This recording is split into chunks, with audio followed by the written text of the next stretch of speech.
Good morning students. आज के इस वीडियो लेक्चर में सभी स्टूडेंट्स का स्वागत है।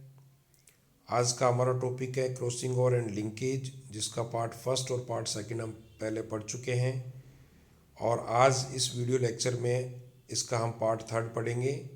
देखिए, पिछले पार्ट फर्स्ट में हमने क्रॉसिंग ओवर के बारे में पढ़ा था। उसके बाद में पार्ट सेकंड में हमने क्रॉसिंग ओवर के प्रकार जो है टाइप्स ऑफ क्रॉसिंग ओवर के बारे में अध्ययन किया, साथ ही लिंकेज की भी हमने शुरुआत कर दी थी। अब हम इससे आगे की बात इस वीडियो लेक्चर में देखते हैं। देखिए, युग्मन या कॉपलिंग, जब एक ही गुण के दो प्रभावी या अप्रभावी एलील्स समान जनकों से आते हैं तो वे एक साथ ही एक युग्मक में प्रवेश करने का प्रयास करते हैं तथा कई पीढ़ियों तक इसी प्रकार की वंशागति को दर्शाते हैं। मीठे मटर यानी कि लेथाइरस ओडेरेटस के अंदर नीले फूल और लंबे परागकण, जो कि प्रभावी लक्षण है, वाले पेरेंट्स का क्रॉस जब हम लाल फूल और गोल परागकण, जो कि अप्रभावी पेरेंट्स है, के बीच जब क्रॉस कराते हैं तो हम जानते हैं कि प्रथम संतानीय पीढ़ी में केवल प्रभावी लक्षण ही अपने आप को प्रकट कर जाता है। तो इसलिए सभी बनने वाले पादप है जो नीले फूल और लंबे परागकण वाले उत्पन्न होते हैं। किंतु जब इस संतति का क्रॉस जब इसके अप्रभावी जनक के साथ, अर्थात जब टेस्ट क्रॉस करवाया जाता है, जब इस F1 पीढ़ी के संकर का क्रॉस, अर्थात नीले फूल और लंबे परागकण वाले पादप का क्रॉस जब हम अप्रभावी लाल फूल और गोल परागकणों वाले इसके पेरेंट्स या जनक से जब करवाते हैं, जिसको हम टेस्ट क्रॉस या परीक्षणार्थ संकरण कहते हैं, तो प्राप्त संतति में इन गुणों का जो अनुपात है वो 7:1:1:7 प्राप्त होता है।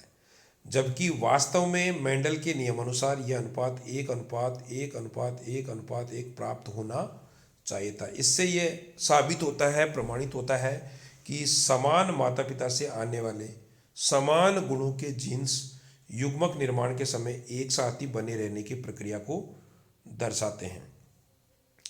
देखिए, इसका एक रेखा चित्र भी आपके सामने है। पेरेंट्स जनक कैपिटल बी, कैपिटल एल, नीले फूल और लंबे परागकण। इस प्रकार स्मॉल बी, स्मॉल एल, लाल फूल और गोल परागकण। इनके गैमिट्स निकालिए तो गैमिट्स में capital B, capital L, small B, small l, और ऐसे नर और मादा दोनों में से दो ही प्रकार के युग्मकों का निर्माण होता है।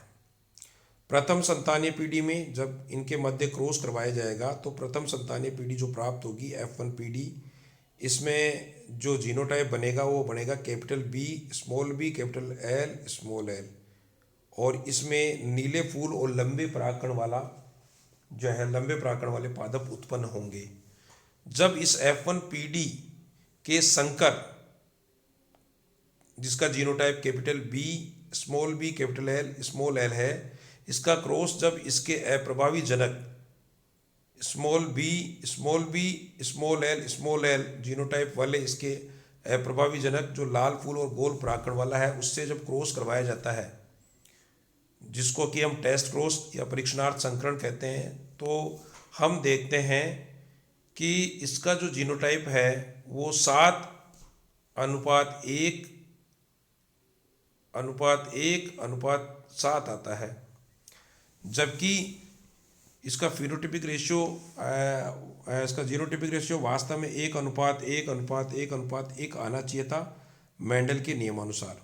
और ऐसा इसलिए हो रहा है क्योंकि यहाँ एक गुणसूत्र पर पाए जाने वाले जीन्स संलग्न समूह का निर्माण करते हैं और संलग्नता प्रदर्शित करते हैं, जिसमें हम देखते हैं कि टेस्ट क्रॉस के पश्चात नीले फूल और लंबे परागकण वाले जो है पादप 16 में से 7 बन रहे हैं, इसी जिनका genotype capital B, capital L, small L है। इसी प्रकार कैपिटल बी, स्मॉल एल नीले फूल और गोल परागकण वाले जो है 1:16 के रूप में बन रहे हैं। साथ ही इसी प्रकार small B, capital L, small L लाल फूल और लंबे परागकण वाले 16 में से एक पादप बन रहा है।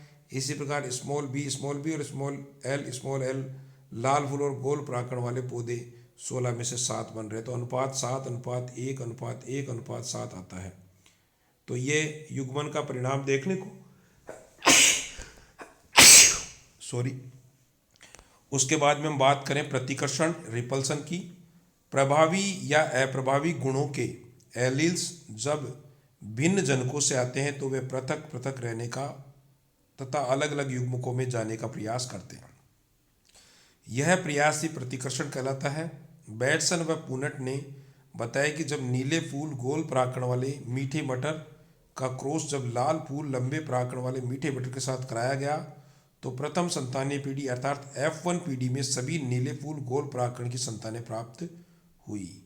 इन संकर संतानों का जब बैक क्रॉस अर्थात जब इसके अप्रभावी जनक यानी लाल फूल गोल पराकण के साथ कराया गया तो बैक क्रॉस में अनुपात आया 1:7:7:1 का अनुपात आया, जबकि आना चाहिए था 1:1:1:1 का अनुपात मेंडल के नियमानुसार अपेक्षित था। यहाँ प्रभावी और अप्रभावी एलील्स ने भिन्न जनकों से आने के कारण प्रतिकर्षण का गुण रिपल्सन का गुण दर्शाया, जो चित्र से स्पष्ट है। देखिए मीठे मटर में प्रतिकर्षण के परिणाम दर्शाए गए हैं, जिसमें नीले फूल और गोल पराकण जिसका genotype capital B capital L वाला पेरेंट का जब संकरण यानी क्रॉस स्मॉल बी और कैपिटल लाल फूल और लंबे पराकण वाले जब जनक से करवाया गया तो F1 पीढ़ी के अंदर capital B capital L small l यानी नीले फूल और लंबे पराकण वाले पादप उत्पन्न होते हैं, जो कि इसका प्रभावी लक्षण है। और जब इसके मध्य इस F1 पीढ़ी के संकर ओ जिसका genotype capital B capital L small l नीले फूल और लंबे परागकण वाला, इसका क्रॉस जब इसके अप्रभावी जनक से करवाया जाता है जिसको हम टेस्ट क्रॉस या परीक्षणार्थ संकरण कहते हैं, तो स्मॉल बी और स्मॉल एल लाल फूल और गोल परागकण वाले पौधों से करवाया जाता है।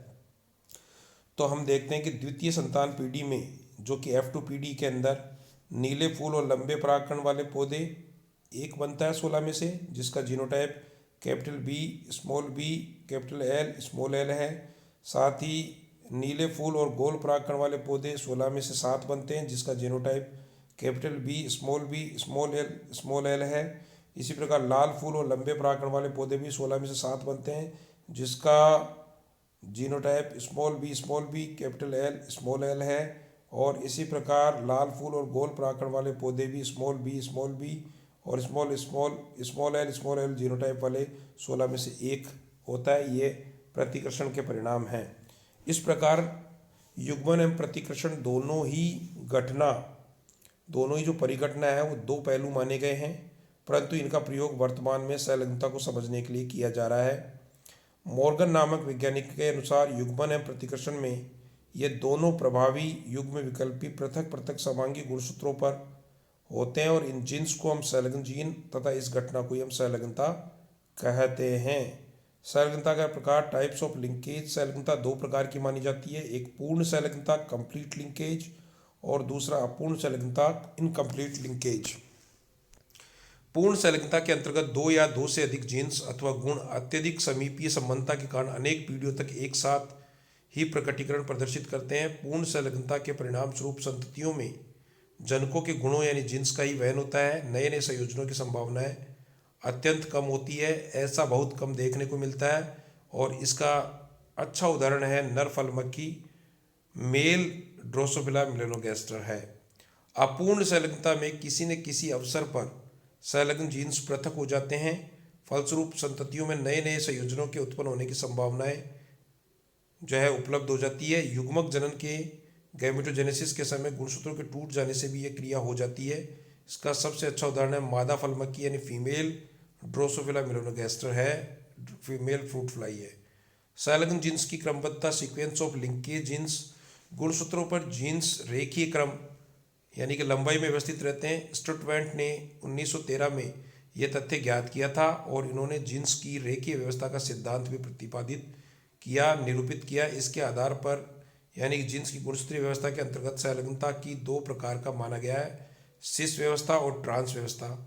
पहला, सिस व्यवस्था में 2 प्रभावी जीन्स गुणसूत्रों के जोड़े में से किसी एक पर तथा अप्रभावी जीन्स दूसरे पर अव्यवस्थित होते हैं, इन्हें सिस विषम युग्मजीय कहते हैं। ट्रांस व्यवस्था के अंतर्गत प्रत्येक गुणसूत्र पर प्रभावी जीन युग्म एवं अप्रभावी जीन युग्म दोनों का प्रतिनिधित्व होता है, जैसा कि चित्र से स्पष्ट किया गया है।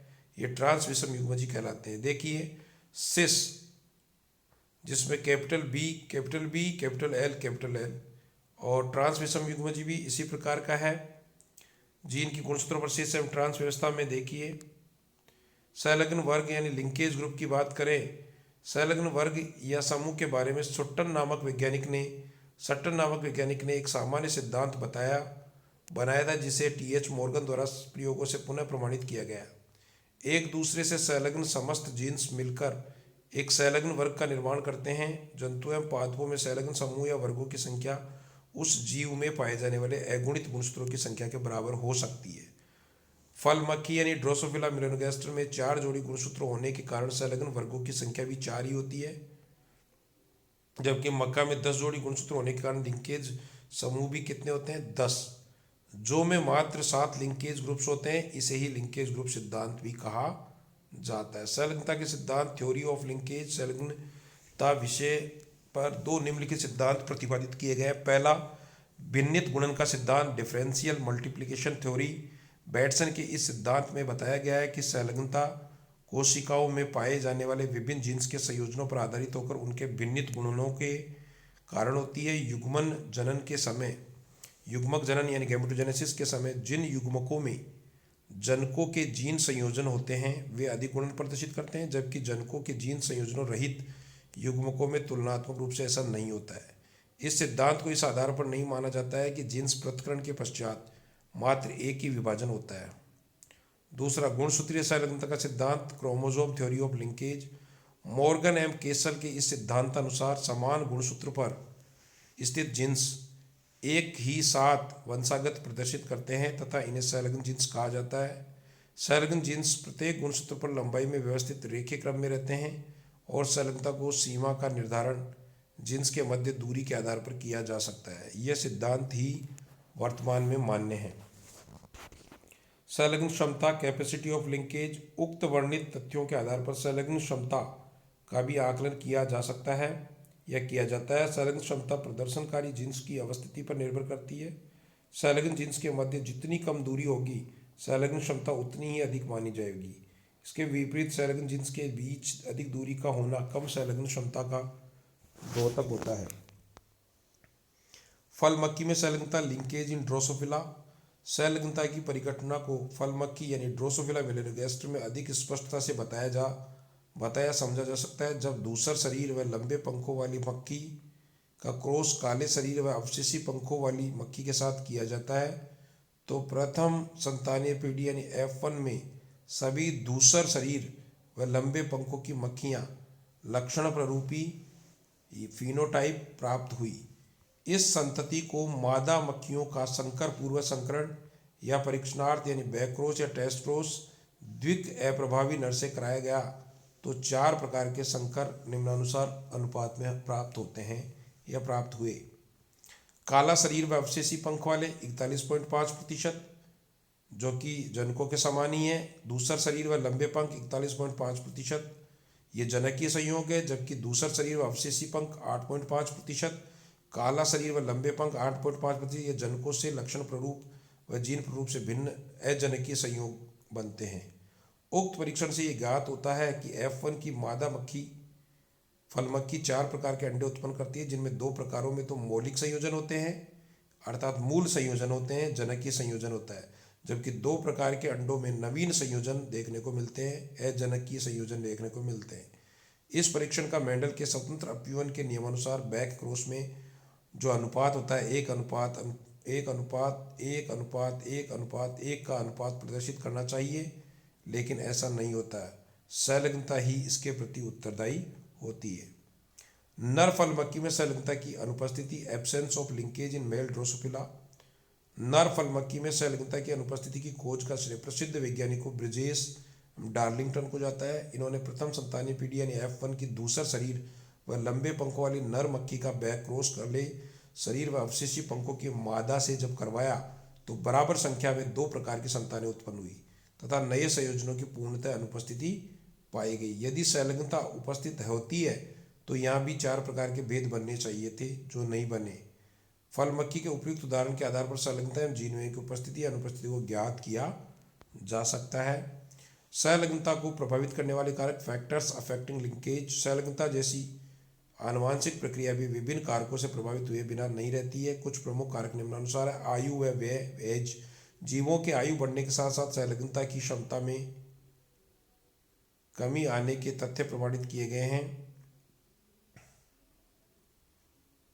दूसरा, दूरी। संलग्न जीन्स के मध्य दूरी या समीपता होने का भी सीधा प्रभाव संलग्न क्षमता पर दृष्टिगोचर होता है। संलग्न जीन्स के बीच में दूरी बढ़ने पर संलग्नता कम हो जाती है, जबकि संलग्न जीन्स के मध्य समीपता होने पर जो है संलग्नता बढ़ जाती है। तापक्रम बढ़ोतरी संलग्न क्षमता को कम करती है।